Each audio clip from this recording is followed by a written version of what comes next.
There's a particular quiet that settles over Boston's Beacon Hill neighborhood just as twilight deepens into evening. The gas lamps flicker to life along Acorn Street, casting long, dancing shadows on the red brick. The scent of wood smoke from early fireplaces mingles with the crisp, apple-scented air of a New England autumn. It was in that quiet, on an ordinary Tuesday evening, that a woman named Celeste Everson sat in her green velvet armchair and began, quietly and without drama, to take back her life. But let's begin properly, shall we? Settle in, get comfortable, let the sounds of the gentle rain and this story wash over you. Celeste's three-story brownstone on Chestnut Street had been in her family for 4 generations. The floors were wide plank heart pine, worn smooth by generations of footsteps.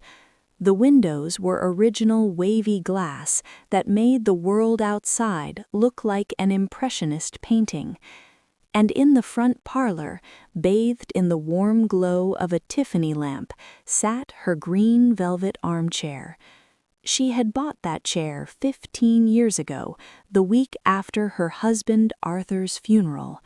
She'd taken her first widow's Social Security check, a check that felt like both an ending and a beginning, and she'd gone to an antique shop in Cambridge. She wasn't looking for something that matched the decor. She was looking for something that felt like her. And when she saw that chair, with its slightly worn arms and its deep emerald green velvet, she knew it was where she would learn how to be alone. Tonight, in that chair, she was watching a documentary about Claude Monet's water lilies. A cup of Earl Grey tea, now cool, sat on the pie crust table beside her. From the kitchen drifted the scent of the apple crisp she'd baked that afternoon, Granny Smith apples from a farm stand in Concord, cinnamon, brown sugar, the memory of her grandmother's hands teaching her to make the lattice crust. This was her hour, the hour between day and night when the world outside slowed and her own world became simple, no expectations, no demands, just Celeste, her thoughts, and the beautiful, silent movement of painted light on her television screen. The front door didn't just open, it was thrown open, hitting the stopper with a bang that echoed through the quiet house. The documentary's narrator was cut off mid-sentence about the quality of light at Giverny. Celeste didn't startle, she didn't even move, she simply felt a familiar, heavy weight settle in her chest. She knew this soundtrack by heart. First, the heavy, confident footsteps of her son-in-law, Derek, a financial analyst who spoke of leveraged assets and maximizing returns as if they were moral philosophies. He walked into the house as if marching onto a conquered field. Then the lighter, quicker, apologetic steps of her daughter, Lena, the rustle of shopping bags, likely from the boutiques of Newbury Street or the Prudential Center. Lena, who had inherited her father's gentle eyes, but seemed to have misplaced her backbone somewhere along the way to adulthood. Celeste kept her gaze on the screen, where a close-up of a water lily floated serenely. Derek's shadow fell across the television. He stood directly in front of it, a solid, immovable object in a cashmere overcoat. He didn't greet her, he simply sighed, a long, theatrical sound of exasperation that he'd perfected. "Celeste," he said, the word a dismissal in itself. He leaned over, his hand invading her space, and plucked the remote control from the table beside her. He pointed it at the screen and pressed the button. The silence wasn't empty, it was loud with everything that went unsaid. "The Patriots are playing the Jets tonight," he announced, as if this were a decree from the State House. "It's a division game. I'll be watching it in here." He didn't ask, he informed. Then came the words that in their cold simplicity severed something that had been fraying for years. "Go to your room, Celeste." He didn't even look at her as he said it, already scanning the room for the cocktail ingredients. "This living room is mine now." In that suspended moment, the world narrowed. Celeste's gaze slowly traveled from the dark television screen to the archway leading to the dining room. There stood Lena, laden with shopping bags from Saks and Neiman Marcus. Her daughter's face was a mask of exquisite discomfort. Their eyes met. In Lena's eyes, Celeste saw a frantic plea. "Don't make a scene, just go, it's easier." Celeste waited. She waited for her only child to say the words that should have come automatically. "Derek, this is her house. Don't you dare speak to my mother that way." Lena's gaze skittered away. She became intensely interested in the contents of one of her bags, her shoulders hunching as if to make herself smaller. That silent abdication was more violent than any shout. It was the final confirmation of a truth Celeste had been tasting in her tea for years. In this house, she was a guest, a tolerated, inconvenient guest who paid the mortgage, the property taxes, the utilities, and bought the groceries. A remarkable calm descended upon her. It wasn't the calm of peace, but the icy, crystalline calm of absolute clarity. For 35 years, Celeste had been the head archivist at the Massachusetts Historical Society. She had handled documents that shaped the nation, letters from John Adams, drafts of treaties, land deeds that determined fates. She knew one thing with the certainty of granite: emotions are temporary, messy things, but a document, a signature on a properly executed piece of paper, that is forever. She placed her hands on the arms of the green velvet chair and pushed herself up. Her joints gave their familiar protest, a dry click in her knees, a faint ache in her hips. But in the profound silence of the room, those small sounds seemed to carry the weight of ceremony. Derek was already in his kingdom. He had shed his overcoat, poured himself 2 fingers of her good single malt scotch, and was sprawling on her Chesterfield sofa, already tapping on his phone to check the pre-game commentary. He didn't look at her. She had ceased to be a person, and had become an obstacle that had now removed itself. Celeste didn't walk down the hall to her bedroom. That would have been a retreat. Instead, she walked with purpose toward the back of the house, to her study, the one room Derek and Lena never entered, calling it the museum. The study smelled of old paper, leather, and the faint, clean scent of lemon oil. Floor-to-ceiling bookshelves held volumes on Boston history, art, and genealogy. Her late husband Arthur's mahogany desk sat under the window. This was her sanctuary. She went directly to the desk, knelt with some difficulty, and opened the bottom left-hand drawer. Inside, beneath a portfolio of Arthur's architectural sketches, was a polished mahogany box with brass fittings. She lifted it out, placed it on the desk, and opened it. Inside were the artifacts of her autonomy, her passport, the paid-off mortgage documents for the brownstone, her investment portfolio statements, and a burgundy leather folder held closed with a simple brass clip. With hands that did not tremble, she opened the folder. Her fingers, which had spent decades handling fragile, priceless manuscripts, went unerringly to the document she needed. She pulled it free. It was the property deed, recorded at the Suffolk County Registry of Deeds. The paper was crisp, official, and there, in black and white, clear as the Liberty Bell's crack. Grantee, Celeste Marie Everson, a married woman. Property, 57 Chestnut Street, Beacon Hill, Boston, Massachusetts. She stared at her name. A married woman. The legal term, now obsolete, felt like a relic. She was a widow, she was a mother, but in the eyes of the Commonwealth of Massachusetts, she was, first and foremost, the sole owner of this piece of earth, this brick and mortar and history. She looked up at the gilt-framed mirror above the fireplace. It reflected a woman of 68, silver hair styled in a soft, elegant bob, a strand of real pearls, a simple but fine cashmere twin set in pale blue.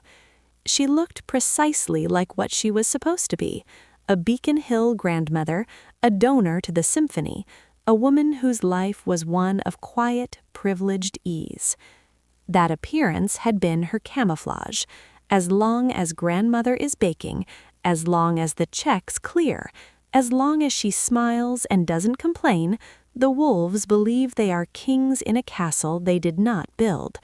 But the moment the baker closes the kitchen, the moment the bank account is secured, the castle walls are revealed to be paper, held up only by her permission. She slipped the deed back into the folder, then removed a single brass key on a simple ring, the key to the brownstones' front door. She held it in her palm. It was cold, it was heavy, it was real. She walked back down the hall. The sound of a sports commentator blared from the parlor. Lena was now in the kitchen, the aggressive clatter of pans signaling her distress, a noisy substitute for the courage she could not muster. Celeste did not turn toward the noise. She walked to the heavy, paneled front door. Her low-heeled pumps made a decisive tap-tap-tap on the herringbone parquet floor, a sound of finality. From the sofa, Derek turned his head. Seeing her at the door, a smirk twisted his lips. He raised his glass of scotch in a mocking, silent toast. "Getting some air on the common, Celeste? Watch your step on those cobblestones. Wouldn't want to fall at your age." She did not answer him. She did not even look at him. She looked instead at the room, at the Copley print of the public garden in spring, at the Persian rug she had had professionally cleaned every year for decades, at the silhouette of her daughter, hiding in the kitchen, at the man who had just claimed her throne. Then her fingers closed around the brass key in her pocket. She turned the solid original deadbolt. The sound was a deep, satisfying thunk. She opened the door, stepped out into the crisp autumn night, and closed it behind her, not with a slam, but with a firm, resonant closure that echoed in the quiet street. The cold air hit her face, and she took a deep, shuddering breath, the first full breath she felt she had taken in 4 years. She was not cold. She was alive. She descended the 5 brick steps to the sidewalk, her hand trailing along the wrought iron railing her great-grandfather had installed. At the corner of Chestnut and Charles Street, she raised her hand. A yellow taxi, its light glowing like a beacon, pulled over immediately. "Where to, ma'am?" asked the driver, his voice kind. She paused for only a second. "The Four Seasons, on Boylston Street." As the cab pulled away from the curb, she looked out the window at her home growing smaller. She did not feel a pang of loss. She felt the lifting of an immense, invisible weight. Then, from her handbag, she retrieved her phone. The screen glowed in the dim cab. She scrolled past photos of Lena as a child, past reminders for dental appointments, until she found a name she hadn't called in years. But some numbers aren't forgotten. They're archived, waiting for the moment they're needed. She pressed call. 3 rings. Then, "Worthington and Chase." "Andrew Worthington, please. It's Celeste Everson." A brief hold, filled with static and Vivaldi. Then a familiar, sharp, patrician voice, sharp with surprise and concern. "Celeste, it's nearly 9 o'clock. Is everything all right? Is it Lena?" "It's all very clear, Andrew," she said, her voice steady as she watched the golden dome of the State House pass by, illuminated against the night sky. "I have just had a rather overdue awakening, and I require your professional assistance. I want to be at the courthouse when it opens tomorrow morning." "A courthouse? For heaven's sake, why? What has happened?" "What has happened," Celeste said, choosing each word with the precision of a curator labeling an artifact, "is that this evening my son-in-law stood between me and my television, turned it off, and said, 'Go to your room, Celeste. This living room is mine now.' My daughter witnessed this and said nothing. Therefore, I have vacated the premises. I will not return until they have been removed from my property." A long silence on the other end of the line. Andrew Worthington wasn't just her attorney. Their families had summered near each other in Newport for generations. He knew the unspoken codes, the layers of courtesy that could mask profound dysfunction. "That is morally reprehensible, Celeste. It could constitute emotional abuse or even constructive eviction under certain interpretations." "I am not calling for a diagnosis of moral failure. I am calling for the application of law. The brownstone at 57 Chestnut Street is in my name, free and clear. Derek and Lena have been occupants at will for 4 years. They have contributed a negligible, irregular sum that does not constitute rent. I am formally revoking my permission for their gratuitous use of my property. I require a notice to quit served tomorrow." "You understand they must be served personally. It can't be mailed." "Send the most unflappable associate in your firm, the one who can withstand shouting without blinking." "That would be Eleanor Vance, Harvard Law, former collegiate debater. She's terrifyingly competent." "She sounds perfect." "The standard notice period in Massachusetts is 30 days. "That is acceptable. However, I want an additional clause. They have 24 hours to sign an acknowledgement of receipt, and upon vacating the premises, they will be invoiced for fair market use and occupancy for the entire 48 months of their residency, calculated at the current Beacon Hill rental rate, plus any costs for damages beyond ordinary wear and tear." Another pause. She could almost hear Andrew's mental calculations, his shifting this situation from the personal to the purely professional. "I understand. You're serious." "Andrew, I have been sleepwalking through my own life for years. I am now wide awake, and a woman of independent means who is wide awake and who knows exactly where her property deed is filed is perhaps the most formidable force in nature." The cab arrived under the gleaming awning of the Four Seasons. A doorman in a splendid greatcoat and top hat hurried forward, opening her door with a deference that felt like a balm. "Welcome to the Four Seasons, madam. May I assist with your luggage?" "I only have my handbag," Celeste said, stepping out onto the pavement, "and the peace of mind I have just reclaimed." Her suite was on a high floor, overlooking the public garden. The lights of the city twinkled like a scattered diamond necklace. The room was silent, impeccably clean, and smelled of lemon verbena and fresh linen. A king-sized bed faced a large television. She hung her coat in the closet. She turned on the television, found the classical music station, and set the volume to a level that was pleasing to her and no one else. She ordered room service, a cup of New England clam chowder, a small garden salad, and a glass of Sonoma Coast Chardonnay. She ate at the small table by the window, slowly, tasting every bite. Her mind was not racing. It was planning, with the cool efficiency of an archivist organizing a new collection. She knew their morning routine intimately. Derek would sleep until at least 9, groggy and sour from scotch. Lena would rise earlier, moving through the silent house like a ghost, making his espresso just so, ensuring his newspaper was folded correctly, absorbing his morning irritability like a sponge. Celeste pictured her own front door, the glossy black paint, the brass lion's head knocker, and she pictured Eleanor Vance, sharp, professional, unsmiling, pressing the doorbell. This wasn't a social call. This was the delivery of a new reality.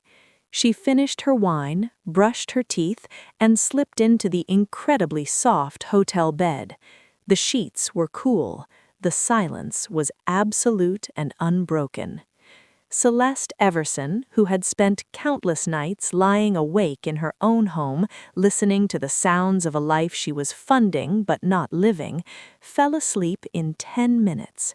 She slept deeply, dreamlessly, like someone who has finally, after a long journey, handed the heavy luggage to the proper porters. The dawn that broke over Boston was clear and bright, washing the brick buildings in a pale gold light. Celeste woke without an alarm. She felt rested in a way that was wholly unfamiliar. She showered, put on the same clothes from yesterday, a silent statement of its own, and left the hotel. She walked the few blocks to the offices of Worthington and Chase on State Street. The air was invigorating. Andrew met her in the reception area, his expression a blend of professional resolve and personal concern. "Eleanor left 20 minutes ago with the documents," he said, leading her to a conference room. "We should hear something by 9:30. The conference room was all dark wood, leather, and seriousness. On the table lay copies of the documents she would sign, the notice to quit, the acknowledgement of receipt, the preliminary calculation of back rent, a figure that made even Celeste's eyebrows rise slightly. For 48 months at a conservative $8,500 a month for a comparable Beacon Hill brownstone floor, Andrew said quietly. "It's not about the money, Andrew," she said, picking up a pen. "It's about establishing the value of what was taken for granted." She signed her name with the same flowing script that appeared on the deed, Celeste M. Everson. Each signature was a ratification of a new treaty with her own life. "Now what?" Andrew asked. "Now," she said, settling into a leather chair in the serene reception area, "I wait. As I understand it, panic has a wonderful way of clarifying family relationships." The receptionist brought her a cup of excellent coffee. The antique regulator clock on the wall ticked a steady, patient rhythm. Somewhere across the city, in her parlor with the green velvet chair, the first act of the legal drama was beginning. At precisely 9:42 a.m., her phone vibrated on the polished mahogany table. Lena's name flashed on the screen, accompanied by a photo of her daughters smiling in better days. Celeste watched it ring. Once, twice, 3 times. On the 4th ring, she swiped to answer and held the phone slightly away from her ear. "Mama!" The scream was pure, undiluted panic. "Oh my God, there's a woman here, a lawyer, Eleanor Vance. She has papers. He's screaming. What is happening? Where are you?" Celeste waited for the torrent to subside. "Eleanor is an associate with Worthington and Chase," she said, her voice as calm as the harbor on a windless day. "Please ask your husband to control his volume. Accept the documents she is offering you, read them carefully. Then you may inform him that the old woman is not accepting audience with tantrums today." "But it says," Lena's voice dropped to a horrified whisper, "it says notice to quit, 30 days to vacate. Mama, have you lost your mind? This is our home." "Lena," Celeste said, and the use of her full name, not a diminutive, carried weight. Read the notice. Comply with its terms. The less performance art Derek engages in, the simpler this will be for everyone. She ended the call. The silence that returned to the plush room was profound. Andrew poked his head in. All according to script? The curtain has risen, Celeste nodded. Now began what she thought of as the great unplugging. From her handbag, she took a small leather-bound notebook. On its first page was a list, written in her precise hand. 1. Internet and cable. She called the premium provider. This is Celeste Everson, account holder. I am requesting an immediate suspension of all services at 57 Chestnut Street, effective today. Reason, property is vacant pending renovation. The representative tried to offer a retention deal. No thank you. Suspend immediately. She knew Derek's work, his remote financial analysis, depended entirely on high-speed internet. The sports package was his religion. Utilities. A call to the gas and electric company. Place the account on seasonal hold. The heat wouldn't go off completely, Massachusetts law and her own conscience forbade, but it would be set to a minimal, non-luxurious temperature. Financial. She logged into her banking portal. With a few clicks, she deactivated the supplementary credit card in Lena's name. She lowered the daily withdrawal limits on all accounts. She changed the alert settings so only her phone would receive notifications. Each action was not an emotional lashing out, but a logical, systematic recalibration. She was not cutting off life support, she was turning off the free buffet for people who had forgotten how to cook. Her phone began to light up like a Broadway marquee. A text from Derek, "Call me, now." A declined transaction alert, $287.50, Capital Grill, declined. Another, $425, Saks Fifth Avenue Men's Store, declined. A voicemail notification from Lena, no doubt tearful. Celeste looked at the screen, at the digital manifestation of a lifestyle hitting a suddenly closed gate. She felt nothing resembling triumph. She felt the quiet satisfaction of a librarian who has finally found a misfiled book and restored it to its proper place on the shelf. She replied to Derek's text with one sentence. All communications regarding 57 Chestnut Street are to be directed to Eleanor Vance at Worthington and Chase. Then she turned her phone face down on the table. "I need to go shopping, Andrew," she said, standing up. "For what?" "For a uniform." She walked the few blocks to a boutique on Post Office Square, favored by women who sat on corporate boards. The air inside smelled of wool and discreet perfume. A saleswoman named Anya approached. "May I help you find something?" "I need a uniform," Celeste said, authoritative but not intimidating. "I am in the process of re-establishing boundaries." Anya, to her credit, didn't blink. She returned with an armful of garments, a pair of exquisitely tailored charcoal gray wool trousers, a cream silk blouse, a blazer in a heather blue that brought out the silver in her hair. In the fitting room, Celeste looked at her reflection. The woman who looked back was not a grandmother baking cookies. She was a steward of her own legacy. She paid with her own active credit card and asked for her old clothes to be donated. Her next stop was the Boston Public Library in Copley Square. She found a quiet carrel overlooking the interior courtyard. From her bag, she spread out her documents, the deed, the notice to quit, her financial statements. In the sacred quiet of the library, surrounded by centuries of accumulated knowledge, she fortified her resolve. This was not cruelty.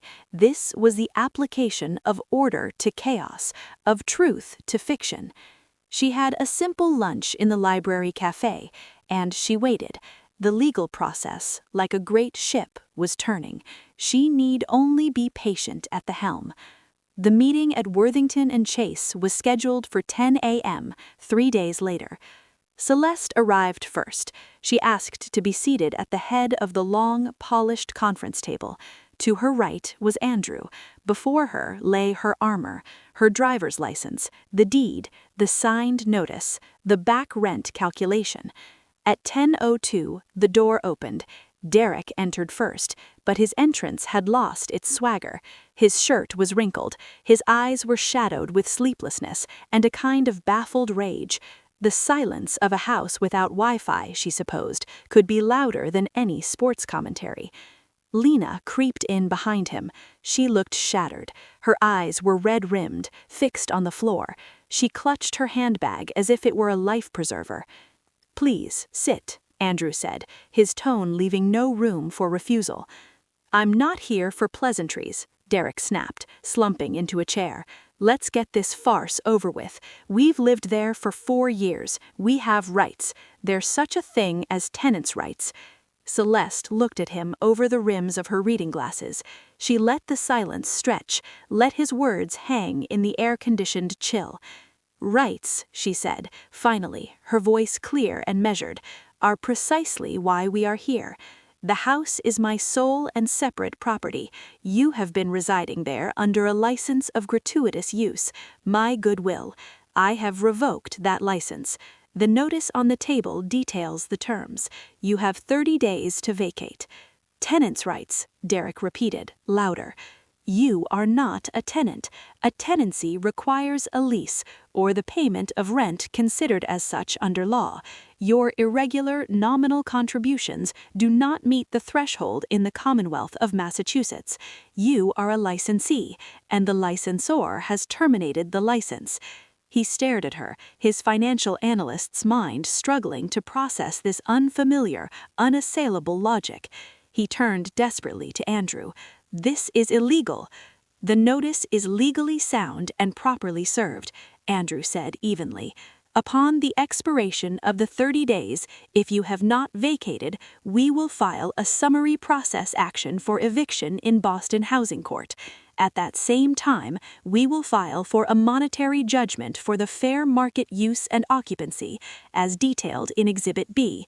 He tapped the paper with the staggering sum. "This is extortion," Derek shouted, his face flushing. "Internet access is not considered an essential utility under Massachusetts Sanitary Code," Andrew continued, unflappable. "If you require it for work, as Miss Everson has been informed you do, you are free to contract for it yourself." Derek turned his fury on Lena. "Say something. She's your mother. She's destroying our family." All eyes turned to Lena. She had been a silent statue. Now she flinched. Her mouth opened, but no sound came out. She looked from Derek's contorted face to her mother's implacable one. And then a single heavy tear rolled down her cheek, not a tear of sadness for Celeste, but of dawning, horrifying comprehension. Celeste saw the moment. She slid a separate folder across the table toward her daughter. "Lena," she said, her voice softening just a fraction, "look at this." With trembling hands, Lena opened the folder. Inside were not legal documents, but financial records Celeste had quietly obtained. Bank statements showing transfers from their joint account to offshore trading platforms, overdraft notices, a margin call warning from a brokerage firm, the evidence of a secret losing battle waged not in the living room, but on the volatile fields of the stock market. You said we were saving for a condo," Lena whispered, her voice barely audible. "You said the money was tied up in safe investments." "I was investing," Derek blustered. "The market's cyclical. I just needed more capital to average down."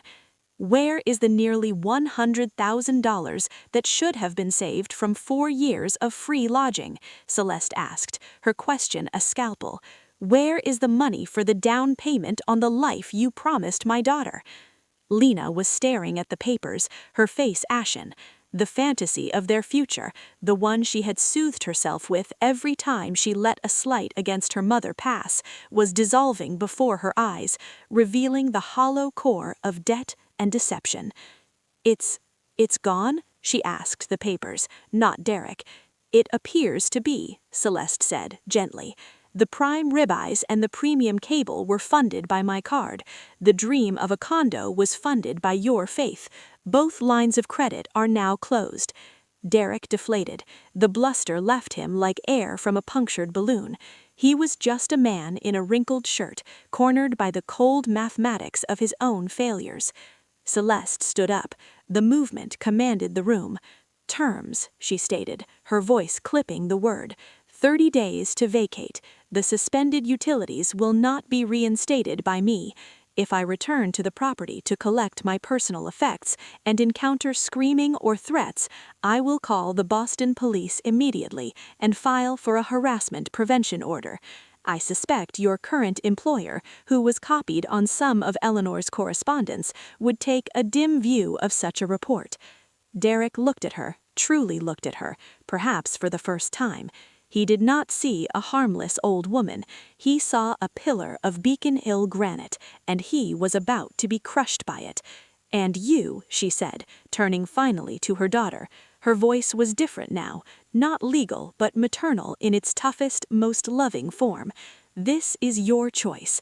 In these 30 days, you decide if you will continue to drown holding on to a man who lies to you, or if you will swim for shore. I am your mother. I will always be your mother, but I am not a bank. I am not a safety net for grown adults who show me no respect. That role is retired." She gathered her papers, placing them neatly in her portfolio. Andrew stood as well, a silent second. As she walked around the table, she paused behind Derek's chair. She didn't touch him. She simply said, quietly, for his ears only, "You can press all the buttons you want on the remote control of your own life, Derek, but it no longer changes the channel in my house." The 30 days passed not with drama, but with the grinding inevitability of a legal process. Celeste stayed at the Four Seasons, then moved to a serviced apartment in Back Bay. She read. She visited the Museum of Fine Arts. She had tea at the Ritz. She lived a life that was entirely her own. She received one panicked call from Lena from a parking garage. Derek had raged. She had walked away. Celeste told her to breathe, to get a hotel room for the night, to meet her the next day. On the morning of the 31st day, she did not go to Chestnut Street. Eleanor Vance and a paralegal met the moving truck. Roman, the building superintendent, was there to change the locks. It was handled with sterile, professional efficiency. At noon, she received a text from Eleanor. Property vacant, keys secured, minor wall damage from mounted TV, inventory complete. Only then did Celeste take a cab to her home. She used the new key. The door swung open. The house was empty, echoing. The air was stale with the absence of conflict. She could see the faint ghosts on the floor where the sofa and chairs had been. 2 ugly holes gaped in the plaster where a large television had been torn from the wall. She did not feel anger. She felt space. She marched through the house, throwing open every window. A cool, clean cross breeze swept through, billowing the curtains, carrying out the last psychic residue of the past 4 years.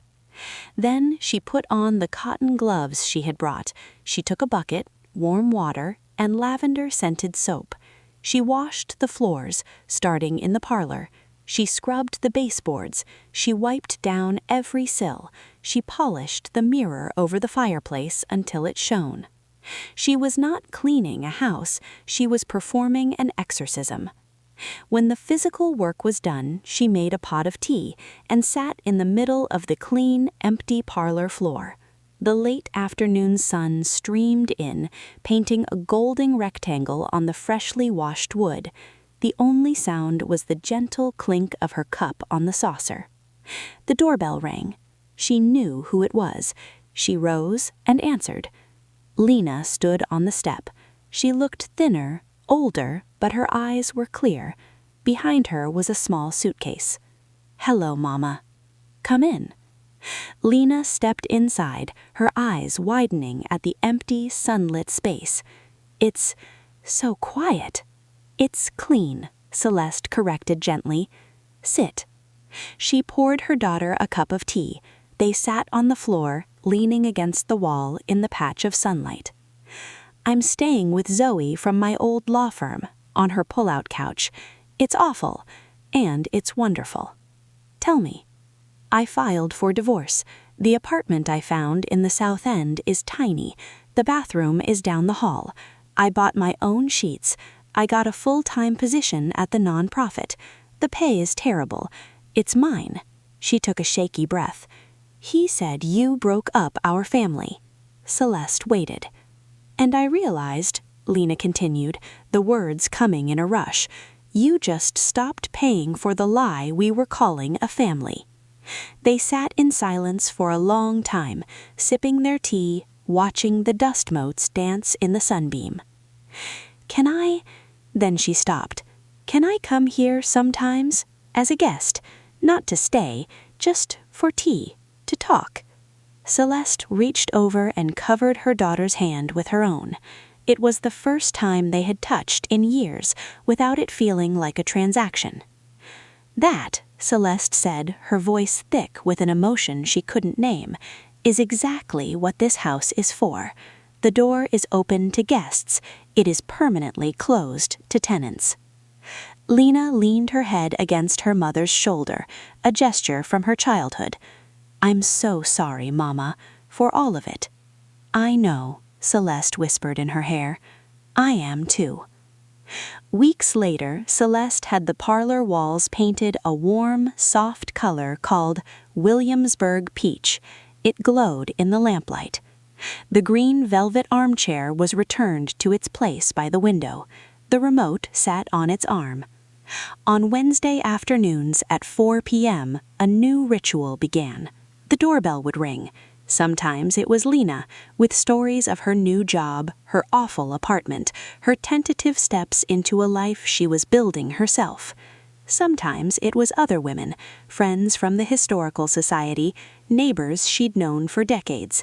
They would sit in the peach parlor and they would talk, but they also brought documents. Wills they didn't understand, reverse mortgage offers that seemed predatory, questions about trusts and powers of attorney. Celeste did not give advice, she provided information. She showed them how to read a deed, how to find the assessor's records online, what questions to ask a lawyer. They called it, Riley, the Wednesday Afternoon Document Club.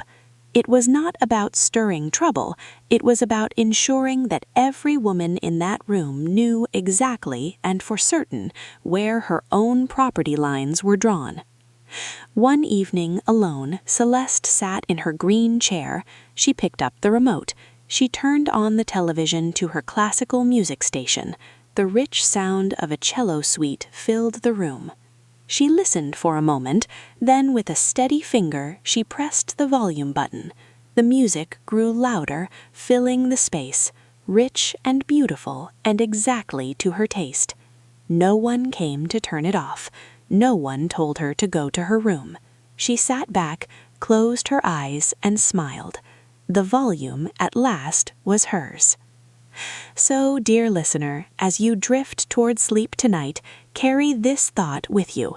Your peace is your property. Your voice is your deed. And you are always the sole owner of your own quiet strength.